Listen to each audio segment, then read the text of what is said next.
Halo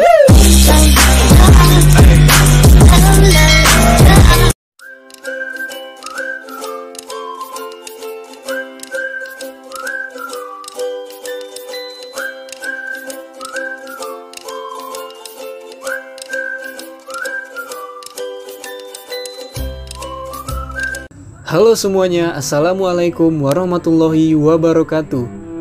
Perkenalkan, saya Yarialdi, mewakili dari kelompok 7. Kami akan mempresentasikan hasil kerja kelompok kami untuk memenuhi tugas mata kuliah kepemimpinan melalui slide PowerPoint yang akan ditampilkan. Adapun materi yang akan kami sampaikan yaitu mengenai konsep dan nilai-nilai kepemimpinan berdasarkan kearifan lokal. Nah, sebelum memulai presentasinya, saya akan memperkenalkan dulu nih rekan-rekan kelompok saya. Yang pertama itu ada Agustina Wulandari, yang kedua ada Devi Yulia, dan yang ketiga ada Ersan Muhammad, yang keempat ada Hasri Rizky Siregar, dan yang terakhir yaitu saya sendiri, Yarialdi. Kami berasal dari jurusan Manajemen Stambuk 2020 kelas A Universitas Negeri Medan. Baiklah, untuk memulai materi yang pertama akan disampaikan oleh rekan saya, yaitu Agustina Wulandari. Langsung saja, check it out. Terima kasih. Assalamualaikum warahmatullahi wabarakatuh. Perkenalkan, nama saya Agustina Wulandari dari kelompok 7. NIM saya 720 12 10013. Saya akan menjelaskan materi tentang konsep dan nilai-nilai kepemimpinan berdasarkan kearifan lokal. Yang pertama yaitu latar belakang. Kepemimpinan yang efektif sangat dipengaruhi oleh kepribadian pemimpin. Setiap pemimpin perlu memiliki aspek-aspek kepribadian pemimpin agar dapat menunjang hubungan yang efektif dengan masyarakat. Kemunduran suatu masyarakat ditentukan oleh banyak hal. Salah satunya adalah struktur ataupun pengelolaan kepemimpinan yang berjalan dalam masyarakat tersebut. Banyak orang yang memiliki pengalaman serta jabatan sebagai pemimpin dalam masyarakat maupun organisasi.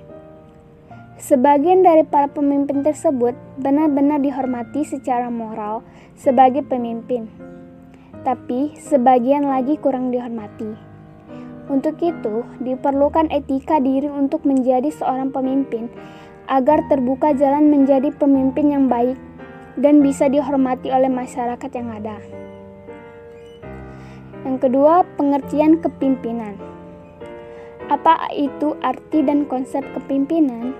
Arti dari kepemimpinan itu sendiri adalah kapasitas seseorang untuk mempengaruhi individu atau masyarakat untuk bisa sampai pada tujuan tertentu.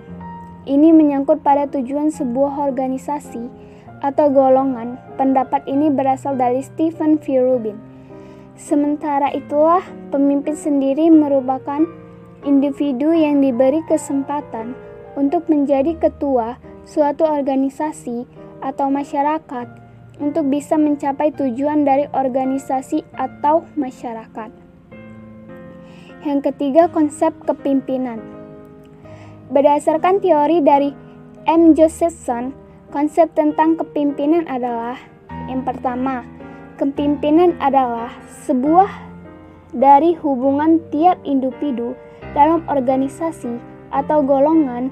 Kepemimpinan lahir bukanlah status atau derajat seseorang, karena status bisa saja menghancurkan kepemimpinan itu sendiri ataupun sebaliknya.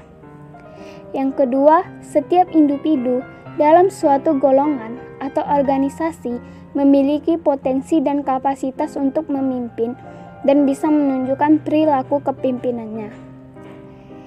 Yang ketiga, jika individu menjadi pemimpin dalam suatu waktu, bukan berarti pada waktu yang akan datang juga menjadi pemimpin. Itu juga berlaku dengan kepemimpinan berganti waktu demi waktu. Yang keempat, kepemimpinan bisa dinilai dari seberapa kualitas pemimpin dalam merencanakan dan meraih tujuan serta kekompakan pada suatu golongan atau organisasi. Baiklah, sampai di situ presentasi saya yang akan dilanjutkan oleh Devi Yulia. Terima kasih. Assalamualaikum warahmatullahi wabarakatuh. Perkenalkan, nama saya Devi Yulia. Saya anggota dari kelompok 7 yang berada NIM 7201210001. Baik, sini saya akan membacakan teori lahir kepemimpinan.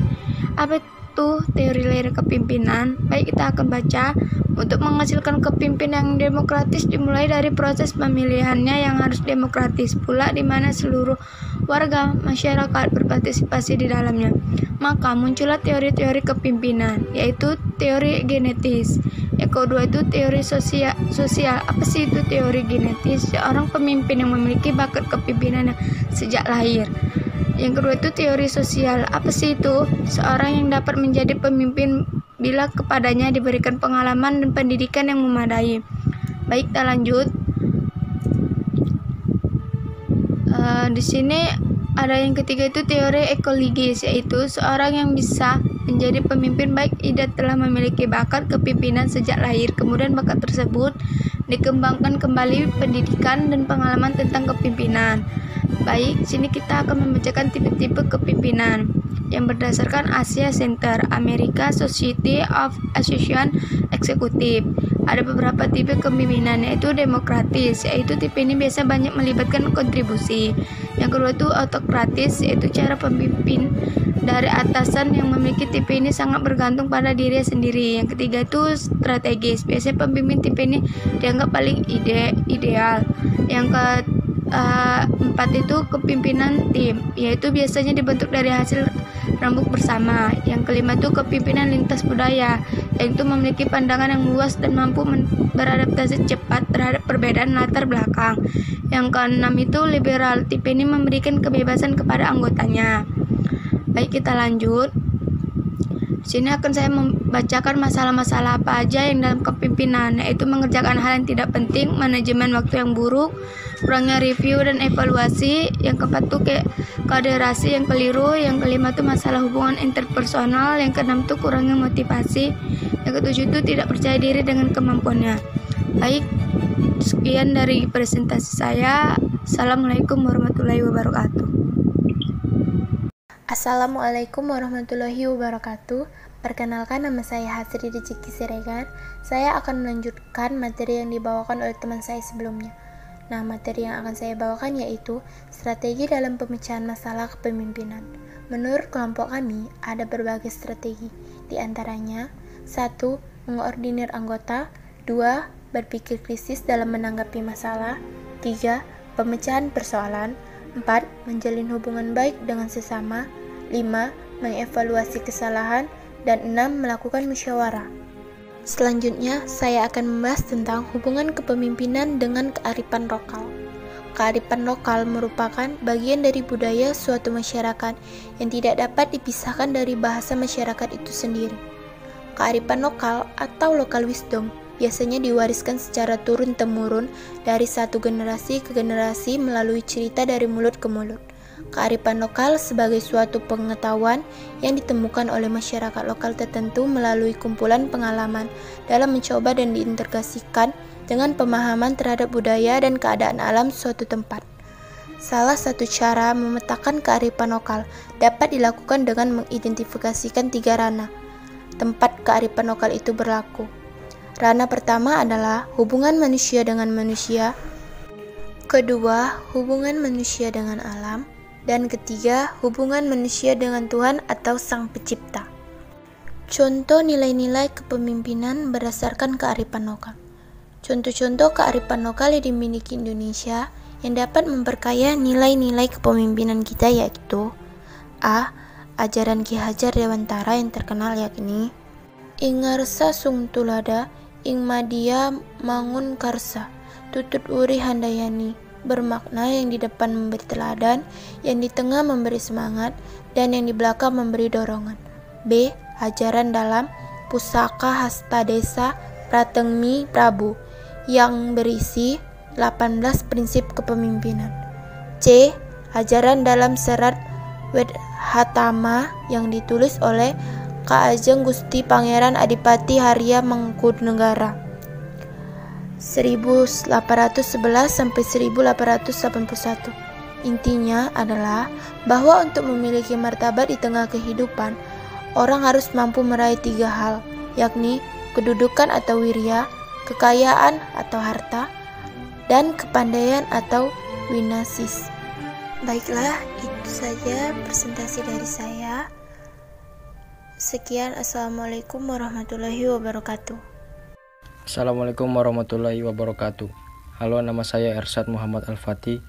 Saya akan melanjutkan penjelasan materi yang sudah dijelaskan rekan saya sebelumnya, yaitu kasus konsep dan nilai-nilai kepemimpinan berdasarkan kearifan lokal.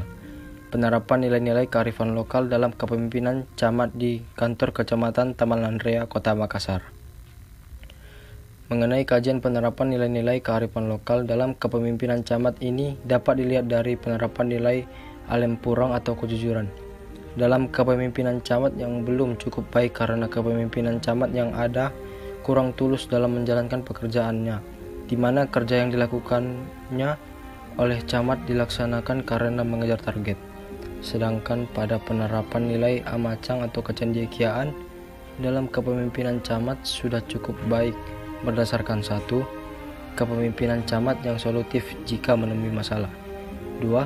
Kepemimpinan camat yang mempertimbangkan baik-baik keputusannya serta meneliti dan menganalisis kembali tindakan yang akan dilakukannya. 3. Kepemimpinan camat yang mampu menjelaskan dengan fasih serta bisa dimengerti oleh bawahannya tentang tugas.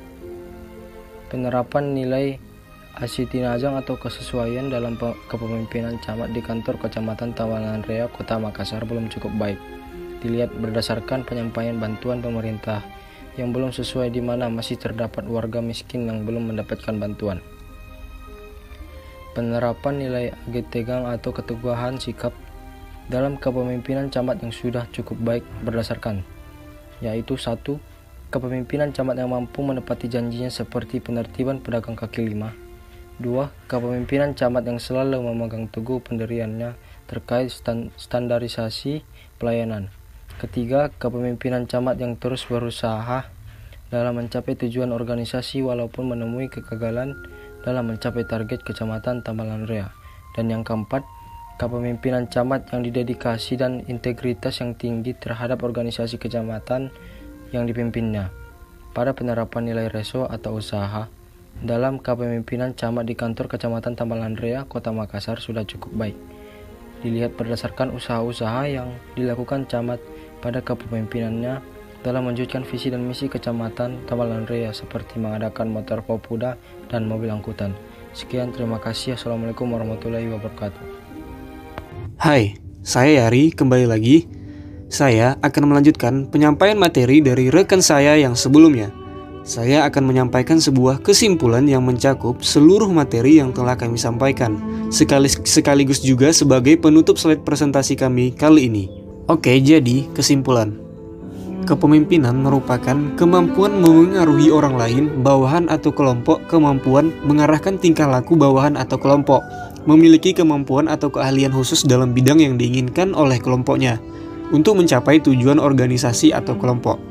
Kepemimpinan adalah kemampuan seseorang memengaruhi dan memotivasi orang lain untuk melakukan sesuatu sesuai tujuan bersama. Kepemimpinan meliputi proses memengaruhi dalam menentukan tujuan organisasi, memotivasi perilaku pengikut untuk mencapai tujuan, memengaruhi untuk memperbaiki kelompok dan budayanya.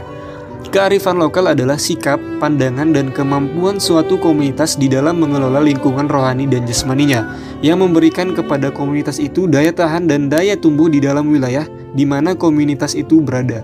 Dengan kata lain, kearifan lokal adalah jawaban kreatif terhadap situasi geografis, geopolitis, historis, dan situasional yang bersifat lokal. Salah satu cara memetakan kearifan lokal dapat dilakukan dengan mengidentifikasi 3 ranah domain tempat kearifan lokal itu berlaku. Ranah pertama adalah hubungan antara manusia dengan manusia, kedua hubungan manusia dengan alam, dan ketiga hubungan manusia dengan Tuhan atau Sang Pencipta. Nah, berakhir sudah penyampaian materi dari kami. Kami berharap para pembelajar bisa lebih memahami materi menyangkut konsep dan nilai-nilai kepemimpinan yang telah kami sampaikan. Mohon maaf bila ada kekurangan baik yang disengaja maupun tidak. Terima kasih kepada semuanya, terutama kepada Bapak Hendra Saputra, SEMSI, selaku dosen pengampu. Sampai jumpa lagi, tetap jaga kesehatan ya. Stay safe everyone. Wassalamualaikum warahmatullahi wabarakatuh. Bye.